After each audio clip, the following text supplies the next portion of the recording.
Minerva has given her a name, Miss Versatile. I have to read all her achievements. She cracked the NEET exam with a 625 score. She cleared JEE with a tremendous percentile of 95.53. She secured All India rank 1328 in the ICER exam. She also cleared CUET with the 99.39 percentile in physics. लेकिन यहाँ पर हम कोई press conference या one way communication नहीं करेंगे. We will listen हर background of the journey. तो आज हम बात करेंगे प्रियल के लाइफस्टाइल के बारे में कि कैसे उन्होंने अपनी कंसिस्टेंसी दिखाई, कैसे डेडिकेशन दिखाई, and how she prepared for these exams with the utmost clarity in her mind. And welcome to this episode of Champion Stat, and we are giving this episode a name, Beyond the Rank. Today we are going to talk about her journey, but before that, remove all your labels and tell our audience, who is Priyal Ratwan? Priyal Ratwan is a girl जिसको ये पता है कि मेरे पास एक ज़िंदगी है और सपने बहुत सारे हैं. एक ज़िंदगी में मुझे सब कुछ ट्राई करना है, सब हॉबीज़ ट्राई करनी है, जितना मेरे से हो सकता है मुझे वो करना है, because I know that life is not going to give me a second chance. So I just want to be best at everything. That is me. तो जो अगला क्वेश्चन मेरा ये आपसे ये है कि आपने 4 एग्ज़ाम्स क्लियर किए, नीट, जेई, आइसर और सीयूईटी, जिनका सिलेबस कहीं ओवरलैप करता होगा, कहीं ओवरलैप नहीं भी करता होगा. सो द क्वेश्चन इज़ कि if someone is preparing for the NEET, you proved it कि आप मल्टीपल एग्जाम्स को टारगेट कर सकते हो. तो आपका किस चीज़ पर फोकस रहा? आपका फोकस फंडामेंटल्स को स्ट्रॉन्ग करने में रहा कि आपका फोकस कम्प्लीटली प्रैक्टिस, या फिर जो भी आप पेपर एग्ज़ाम के लिए प्रिपरेशन कर रहे हैं उसके मॉक को बार बार प्रिपेयर करने में रहा? Okay, so I read this in a book one thing करके कि अगर आपको किसी चीज़ के लिए प्रिपेयर करना है तो डोंट टेक इट कि आप उसको एज अ गोल लो कि मुझे इन दी एंड ये एग्ज़ाम क्लियर करना है, but take it as a system कि डेली का जो, जैसे फॉर एग्जाम्पल एग्ज़ाम की हम बात करें तो जैसे चैप्टर्स होते हैं, तो गोल कभी ये नहीं था कि चैप्टर में मुझे एकदम मास्टर करना है, but the thing was that कि मेरे को चैप्टर क्लियर होना चाहिए. क्वेश्चंस मैं अगर देखूँ तो मेरे माइंड में होना चाहिए कि ठीक है इसको इस तरह से सॉल्व करना है. तो इट वाज नेवर कि किसी एग्जाम के लिए क्लियर करना है, बट जस्ट कि जो चैप्टर्स है उनकी अंडरस्टैंडिंग मुझे हो. So it's all about understanding. तो मतलब जिस मैं समराइज़ करके बोलूँ तो आपका पूरा का पूरा फोकस फंडामेंटल्स पे रहा. बट मेरा थोड़ा ये भी क्वेश्चन है कि ऑल्सो टीचर्स एडवाइस की प्रैक्टिस करो, जितना प्रैक्टिस करोगे उतना आपको एग्ज़ाम में दिक्कत नहीं होगी. जब मैं अगर बात करूं तो पैटर्न रिकॉग्निशन की, कि जितना जल्दी आप पैटर्न रिकॉग्नाइज कर लेते हो किसी क्वेश्चन का, उतना जल्दी वो क्वेश्चन सॉल्व हो जाता है. तो उसमें क्या आपकी एडवाइस रहेगी जो आगे के स्टूडेंट्स प्रिपेयर कर रहे हैं कि कितना प्रैक्टिस करने की भी ज़रूरत रहती है?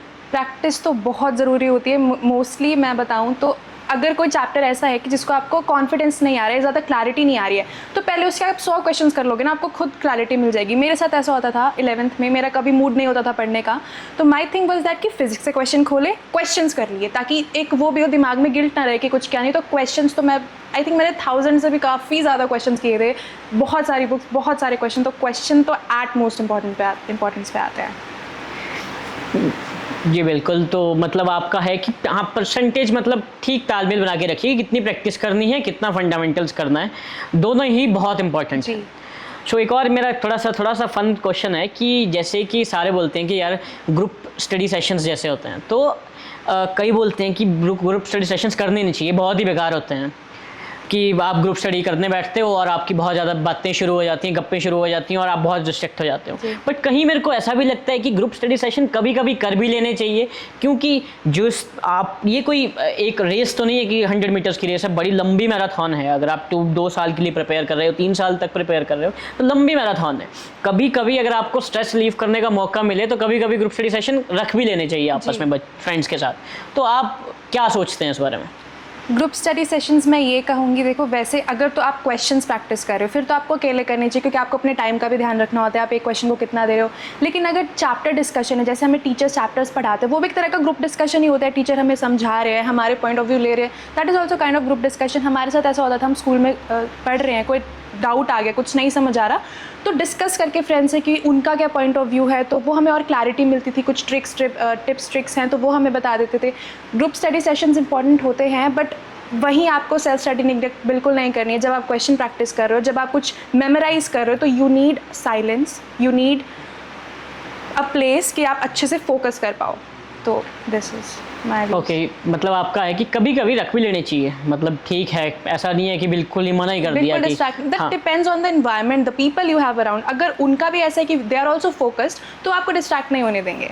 इट मीन्स, इसको अगर पूरा समराइज़ किया जाए तो इसका मतलब ये है कि जो आपने आसपास के लोग हैं उन्हें आप खुद सेलेक्ट करते हैं, वो आपको अपने आसपास ही कम्पिटिटिव एनवायरनमेंट बनाना पड़ेगा। कि कई लोग बोलते हैं कि यहाँ पर एनवायरनमेंट वैसा नहीं मिलता, बट वो एनवायरनमेंट अपने आप ही बनता है, अपने फ्रेंड से ही बनता है, और उस तरह से ही वो पीयर ग्रुप डेवलप होता है। माय नेक्स्ट क्वेश्चन इज़ कि जैसे कि हम जानते हैं कि आपके पेरेंट्स काफ़ी चिल हैं, ज़्यादा आप पे प्रेशर नहीं डालते, बट मेरे को लगता है कि कई बार जो प्रेशर है वो ज़रूरी नहीं कि अपने घर से ही आए, वो प्रेशर इनबिल्ट भी हो सकता है। कि अगर आपने अपने आसपास के देखा हो, जो आपके पेयर ग्रुप है उसमें नंबर अच्छे आ रहे हैं, मेरे कहीं ना कहीं कम आ रहे हैं, तैयारी सेम लेवल पे हो रही है, सेम टीचर से पढ़ रहे हैं, सेम क्वेश्चंस कर रहे हैं, पर नंबर डिक्रीज़ हो रहे हैं या बाकियों के ज़्यादा आ रहे हैं। कई बार ऐसा भी हो जाता है कि सोशल मीडिया पे हम जैसे बीच में देखते रहते हैं कि यार इसका इतना स्कोर आ रहा है, मॉक स्कोर इतना होना चाहिए तब इतना रैंक आएगा। कई बार ऐसा भी हो जाता है कि बाकी जो और कोचिंग्स होती हैं उनके भी आप स्कोर देखते हो तो आपको लगता है कि यार ये तो थोड़ा सा मुश्किल हो रहा है मेरे लिए कि होप सिलेक्शन हो भी पाएगी कि नहीं हो पाएगी, कट ऑफ क्लियर होगा भी कि नहीं होगा। तो वहाँ से वो धीरे धीरे एक प्रेशर पाइलअप होता चलता है, एक स्टैक बन जाता है, और एक वो स्टैक अगर बहुत बड़ा हो जाए तो फिर आप कि वो एकदम वॉल की तरह एक्ट करता है, आप उस पर कोप अप नहीं कर पाते हैं। तो आप किस तरह से देखते हैं इस प्रेशर को, कैसे कोप अप करना चाहिए? मेरा आंसर थोड़ा सा कंट्रोवर्शियल हो सकता है इस बारे में, बट पेरेंट्स का चिल होना इससे ज़्यादा इजी होता है कि पेरेंट्स अगर तुम्हें बोल दे कि तुम करो, क्योंकि अगर पेरेंट्स चिल हैं तो तुम्हारे अंदर वो होता है कि वो कुछ बोल भी नहीं रहे, बट उनका ट्रस्ट भी है अंदर ही अंदर, तो वो ट्रस्ट थोड़ा ज़्यादा खाता है कि वो बोल भी नहीं रहे, बट उनको एक्सपेक्टेशंस है हमसे। लेकिन अगर पेरेंट्स ऐसे हों कि नहीं बोल रहे हैं, तो फिर वो पता है कि ठीक है बोल ही रहे हैं।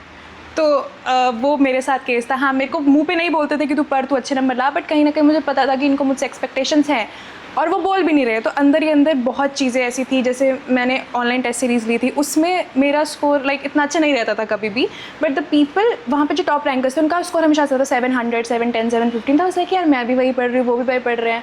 तो वो बहुत बार ऐसा स्ट्रेस होता था, और कोप अप करने के लिए I use to go to R MD sir, CMD sir. मैं उनसे हमेशा बात करती कि सर स्ट्रेस हो रहा है, नहीं हो रहा है, या यहाँ पे नंबर नहीं आ रहे, तो वो अच्छे से समझा के क्लियर कर देते थे कि मार्क्स के पीछे मत भागो, अभी अपनी प्रिपरेशन के पीछे भागो, मार्क्स छक मार के तुम्हारे पीछे आएंगे।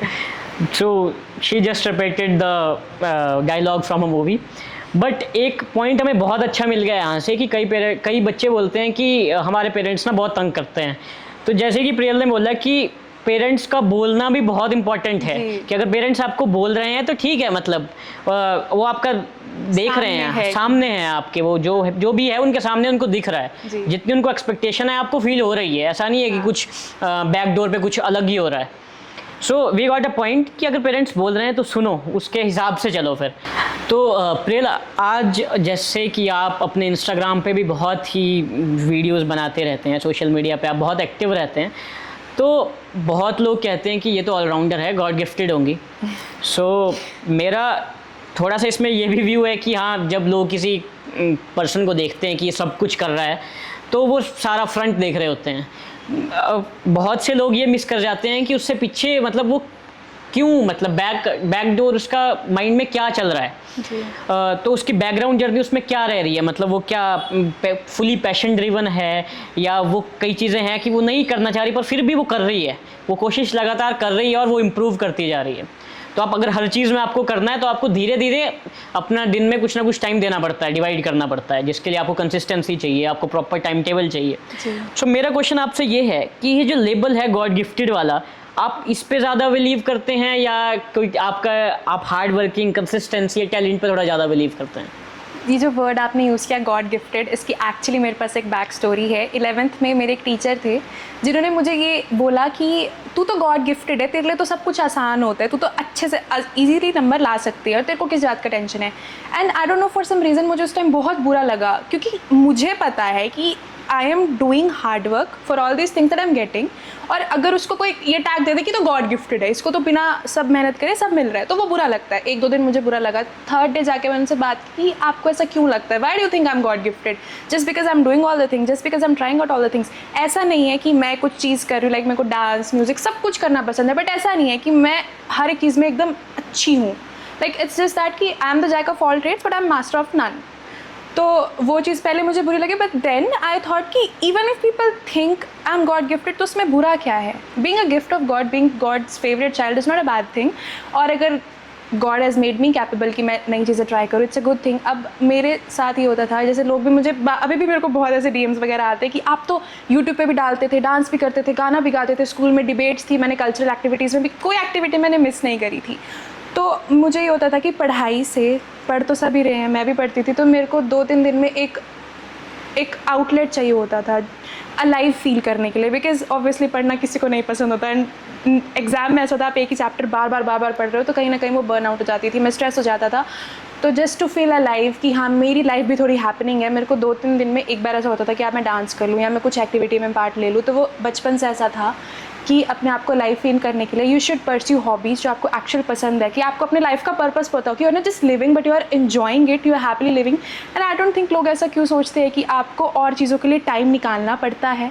But I think everything has a time. ज़रूरी नहीं है ना कि तुम 6 घंटे पढ़ो तो तुम 6 घंटे, लाइक तुम्हें सिर्फ पढ़ना ही है. मेरा मानना ये था कि अगर कोई चीज़ को मेरे को नॉर्मली 4 घंटे लग रहे हैं, लेकिन अगर मैं उसको खुश होकर करूँ, अपनी हॉबीज़ वगैरह के साथ करूँ, तो मेरा 2 घंटे में काम हो जाएगा, बचे 2 घंटे उनमें मैंने हॉबीज़ वगैरह कर ली. तो management was never an issue, it was just about the mindset कि अगर तुम्हें करना है तो फिर तो तुम इंजॉय करके करो, चाहे तुम स्ट्रेस होकर करो, वो तुम्हारे ऊपर होता है. सो अगर मैं इसको थोड़ा सा एक कंक्लूड सा करूँ तो इसका मतलब ये है कि the key of doing this all is just a management. और मैनेजमेंट ऐसी कि क्वेश्चंस करो, प्रैक्टिस करो, फंडामेंटल सीखो, जो अगर आपको स्ट्रेस आए उसको कोप अप करने के लिए वो एक्टिविटीज़ कर लो. It's just only management. और इससे बहुत फ़ायदा भी रहता है कि ऑब्वियसली आपका जो माइंड है वो थोड़ा सा काम हो जाता है, जो आप चीज़ करना चाहते हैं, जिसका आपको थोड़ा पैशन है, तो आप उससे एक थोड़ा स्टेबिलिटी में आ जाते हैं कि नेक्स्ट जो आप करना चाह रहे हैं उसके लिए आप बहुत ही एक फ्रेश माइंड से बैठते हैं, फ्रेश माइंड से काम करना शुरू करते हैं. Right. So we are going to start another segment जिसमें हम 2 ऑप्शंस देंगे. उस ऑप्शन में एक ऑप्शन चूज़ करना है, जितना फास्ट हो सके उतना. So first question is AIIMS government medical college या आइसर? आइसर. नोट्स या recorded lectures? Notes. Morning study या night study? Night study. Dance या पोइट्री? डांस. डाउट सेशन या self study? Self study. E books या paperback books? Paperback obviously. So let's start the rapid fire round. इसमें जो answer है एक आप statement में भी दे सकते हैं, एक वर्ड में भी दे सकते हैं. सो first question is doubt session और सेल्फ स्टडी की percentage? Doubt session 30%, self study 70%. एक वर्ड में अगर नीट प्रेप का एक्सपीरियंस बताना हो? Never ending. एक लाइन में मिनर्वा को आप कैसे डिस्क्राइब करना चाहेंगी? My second home, family. क्या आप खुद को लकी मानती हैं हार्ड वर्किंग से ज़्यादा? Yes. So thank you Priyal for this wonderful discussion. Last में आप जो भी एस्पिरेंट्स इस टाइम नीट के लिए प्रिपेयर कर रहे हैं, आप क्या एक कुछ लाइन के साथ इस पूरे डिस्कशन को ख़त्म करना चाहेंगे? आई वुड से मज़े करो यार, चिल करो. इतनी कोई बड़ी बात नहीं है. नीट का एग्ज़ाम इतना नहीं है कि जैसे बच्चे मैंने तुम्हें सुसाइड भी करे, इतना it's not that serious. Take it easy, आराम से करो, ईजिली खुशी से करोगे हो जाएगा. और ऐसे स्ट्रेस रहोगे तो वैसे कुछ नहीं होगा. तो जस्ट चिल, इन्जॉय लाइफ. और ये भी एक जर्नी है, इसको भी इन्जॉय करो. Thank you.